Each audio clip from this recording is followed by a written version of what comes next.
দুনিয়াতে যার জন্য জীবন নষ্ট করে ফেললেন, এই সন্তান জান্নাতে যাবেন, ওই সময় আপনার পথের বাধা হয়ে যাবে। আপনি হজ করছেন, নামাজ পড়ছেন, যাকাত দিচ্ছেন, আল্লাহ আপনাকে জান্নাত দিবেন। জান্নাতে যাচ্ছেন, জান্নাতের গেটের সামনে আপনার সন্তান দাঁড়ায়, জান্নাতের গেটের সামনে। বাবা কোথায় যাও? জান্নাতে যাই। আপনার সন্তান ডাক দিয়ে বলবে, বাবা জান্নাতে তুমি যেতে পারো, জান্নাতে যাওয়া তোমার জন্য কোনো বাধা নাই, কিন্তু দুনিয়ার জমিনে আমি যখন ছোট্ট শিশু ছিলাম তুমি আমাকে সব শিখিয়েছো, আল্লাহর ভয় আমার কলিজার মধ্যে তুমি ধরাই দাও না।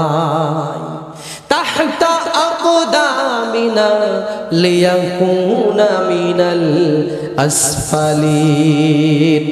সন্তান বলবে, বাবা তোমাকে পদদলিত করে, তোমাকে পায়ের নিচে রেখে তারপরে বাবা ছেলে একসাথে জাহান্নামে যাব। নাউযুবিল্লাহ। কোন সন্তান বলবে? আজকের বল্টু মিয়া। আপনার আজকের সন্তান দুনিয়ার জীবন পানি করে দিয়েছেন, যার জন্য আপনি যুবক, আপনার স্ত্রী যুবতী, আল্লাহ আপনাদেরকে একটা সন্তান দিল। এই সন্তানকে মাঝখানে শোয়াই রেখে দুইজন দুই পাশে শুয়ে ঘুমায় গেলেন, ছেলেকে পাহারা দিতে দিতে। আপনার স্ত্রী ভুলে গেল সে যুবতী, আপনি ভুলে গেলেন যে আপনি যুবক, যার জন্য দুনিয়ার জীবন শেষ করলেন, সকল অর্জিত টাকা পয়সা দিয়ে তার একটা চাকরির ব্যবস্থাও করে দিলেন, দুনিয়ার জীবন পানি করে দিলেন যার জন্য। এই সন্তান কিয়ামতের দিন বলবে, আল্লাহ আমার বাবাকে পায়ের নিচে রেখে আমি জাহান্নামে যাব। নাউযুবিল্লাহ। দুনিয়াও শেষ, আখিরাতও শেষ। আমও গেল, এরপরে কি? আসতে বললেন কেন? আমও গেল, সালাও গেল। আল্লাহর ভাষায় এই কথাটা হলো খাসিরাত দুনিয়া ওয়াল আখিরাহ। দুনিয়াও শেষ, আখিরাতও। এইটা হলো আমার সালাহ। দুনিয়া আখিরাত দুইটাই শেষ। কিয়ামতের ময়দানে সন্তানের কারণে আপনাকে জাহান্নামে যেতে হবে। এই জন্য আমাদের সমাজে সবাই শুধু সন্তানকে দোষারোপ করে, সন্তান কেন বাবা মার খেদমত করে না। কিন্তু সন্তানটাকে যখন কাদামাটির মতো ছিল, ছোট্ট ছিল, ওই সন্তানকে ভালোভাবে গড়ে তোলে নাই। খেদমত কি জিনিস, বাবা মা কি জিনিস ওই সন্তান বোঝে না, ঠিক কিনা বলেন? বাবা কি জিনিস, মা কি জিনিস সন্তান বোঝে না। এই জন্য করে দুনিয়ার জমিনে সন্তান বাবা মার খেদমত করে না। এই সন্তানের দোষ নয়, এই দোষটা হলো বাবা মার। ছোট্টবেলা থেকে বাবা মা কি জিনিস এই গুরুত্ব তাদেরকে বোঝায় না।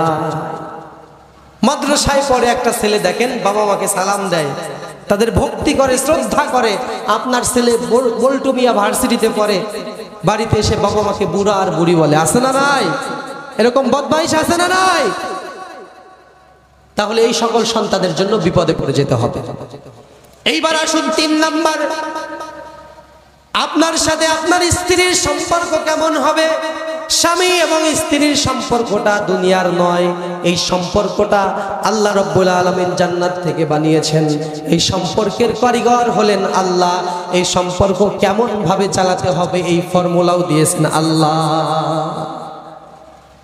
ফর্মুলা আল্লাহ দিয়েছেন। আপনার স্ত্রীর সাথে আপনার ব্যবহার কেমন হবে।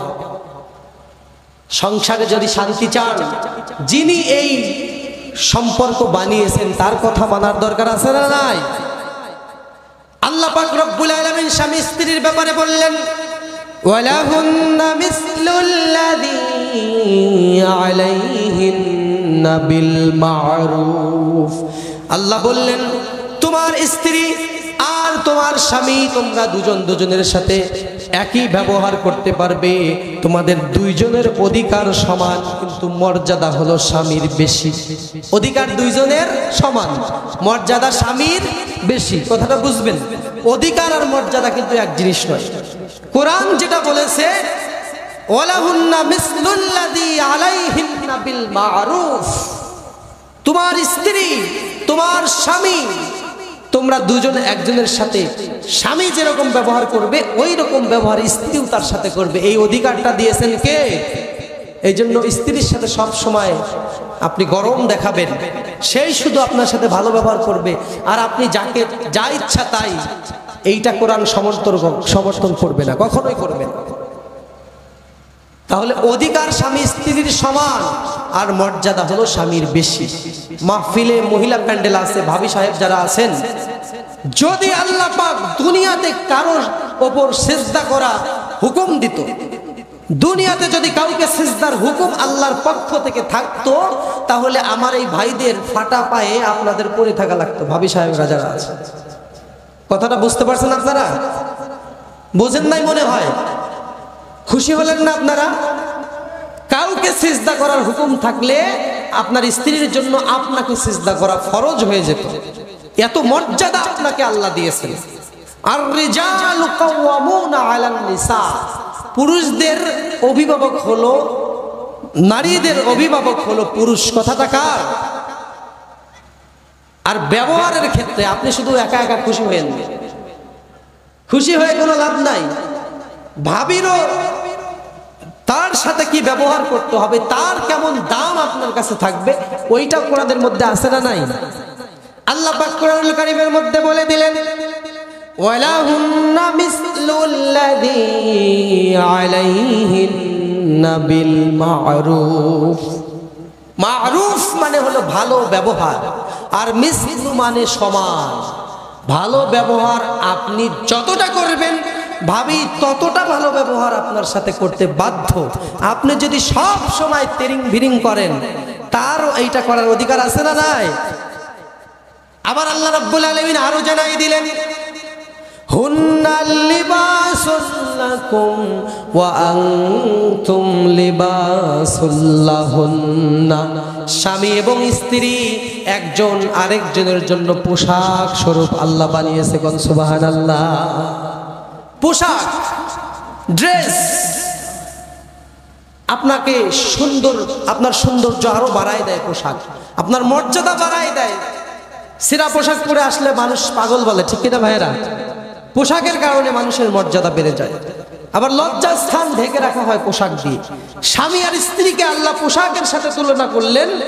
আল্লাহ বুঝালেন, তোমার স্বামী তোমার জন্য পোশাক, তোমার স্ত্রী তোমার জন্য পোশাক। স্বামী ছাড়া স্ত্রীর কোনো দাম নাই, স্ত্রী ছাড়া স্বামীরও কোনো দাম নাই, ঠিক কিনা? এই স্ত্রী আর স্বামী যদি তাদের নিজেদের দামটা বোঝে, তাহলে ওই সংসারে কখনো পরকীয়া আর অশান্তি হবে না। আপনাদের এলাকায় পরকীয়া আছে না নাই? নাই মনে হয়, মনে হচ্ছে সব জিব্রাইলের খালাতো ভাই। পরকীয়া এই এলাকায় আছে না নাই? আমরা কিন্তু দেখি ইউটিউব ফেসবুকে দেখা যায়, সারা বাংলাদেশের খবর পাওয়া যায়। যাই হোক, পরকীয়া, অশান্তি, ঝগড়া, তালাক, এই সব কিছু সংসারে হয় একটাই কারণ, যেই কারণটা হলো স্বামী স্ত্রী তাদের নিজেদের অধিকার সম্পর্কে আল্লাহর যে বিধান এইগুলো জানে না। আল্লাহ তাদের ব্যাপারে কি নির্দেশনা দিয়েছে ওইটা জানে না। আপনাদেরকে আমি প্রতিশ্রুতি দিয়েছিলাম, দুই একজন চলে গেছেন। বৃষ্টি পড়তেছে নাকি মাঝখানে? একটু এটা সামান্য একটু মাঝে মাঝে দেখা যাচ্ছে, ওইটা মনে হয় আপনার শিশির পড়েছে। সুতরাং আপনারা ওঠা বসা করবেন না। এই দুনিয়ার জীবন আখিরাতের জীবন উভয়ে কল্যাণ হবে। সরাসরি কোরআন থেকে বলতেছি, বাস্তব জীবনের সাথে মিল রেখে। আমি কোনো গল্প বলছি ভাই? এইগুলো কোরআনের মধ্যে আছে না নাই? সরাসরি কোরআন থেকে বলছি।